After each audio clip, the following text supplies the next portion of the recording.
আপনি পুলিশের পাও মানতে পারেন না। আপনার ডিপার্টমেন্ট পুলিশ না, আপনি পুলিশের কথা আনতেই পারেন না। আপনি শিক্ষা মন্ত্রণালয়ের দায়িত্বে আছেন। আপনার দায়িত্ব হচ্ছে বাংলাদেশের প্রত্যেকটা শিশুকে তার পাঠ্যক্রমের মধ্যে নিয়ে আসা, তার স্কুলে ফিরে নিয়ে যাওয়া, প্রত্যেকটা শিশুর জন্য তার স্কুলের মাঠ খুলে দেওয়া। কিন্তু আপনি তা করছেন না। আপনি কি দিচ্ছেন?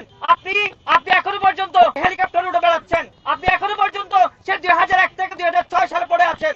দেখেন, অনেক বছর পেরিয়ে গিয়েছে, দীর্ঘ 20 বছর পার হয়েছে।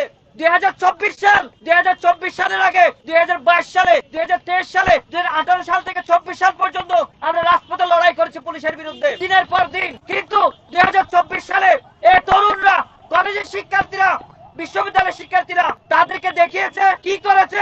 আপনারা দেখেছেন সারা বাংলাদেশে পুলিশের উপর কি করেছে, সেটা 2024 সালে আমরা দেখতে পেয়েছি। কিন্তু এই মন্ত্রী, এই সরকার ওখান থেকে শিক্ষা নেয় নাই।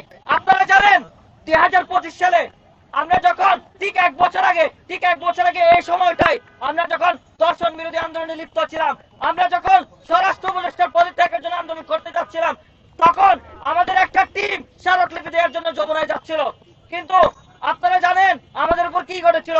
তখন সেদিন ন্যাক্কারজনক হামলা ঘটে এবং সেদিন 12 জন ছাত্র নেতার উপর মামলা হয় এবং এমন ছাত্র নেতার উপর মামলা হয় যারা 400 কিলোমিটার দূরে ছিলেন। আমি নিজেও একজন মামলায় আক্রান্ত শিকার হয়েছিলাম। এখানে আমির রহমান আছে, মশিউর রহমান রিচার্ড আছে, সৈকত আরিফ থেকে শুরু করে বিভিন্ন ছাত্র নেতা ওই দিন মামলার শিকার হয়েছিলেন।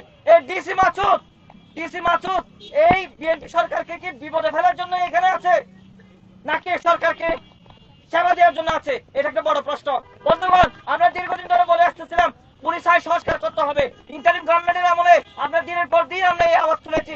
আমরা দেখতে পেয়েছি পুলিশ আইন সংস্কারের জন্য একটা প্রস্তাবনা হয়েছে, কিন্তু আমরা দেখতে পাচ্ছি না এটা কোন ধরনের বাস্তবায়নের কোন ধরনের আমরা আশা দেখতে পাচ্ছি না। আমরা এই ইন্টারিম গভর্নমেন্টের পরে এই যে সরকার গঠিত হলো, স্বরাষ্ট্রমন্ত্রীকে আমরা বলতে চাই আপনি পুলিশ আইন সংস্কার করেন। এখনো পর্যন্ত ব্রিটিশ আইন দিয়ে পুলিশ সংস্কার হয় না।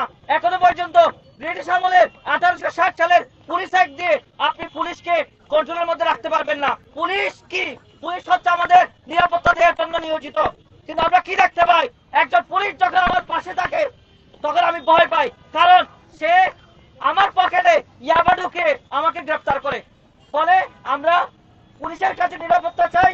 পুলিশ আমার ট্যাক্সের টাকায় চলে, পুলিশ একজন রিক্সাওয়ালার ট্যাক্সের টাকায় চলে, পুলিশ একজন সাংবাদিকের টাকায় চলে। ফলে তাকে নিরাপত্তা বাহিনীতে পরিণত করতে হবে।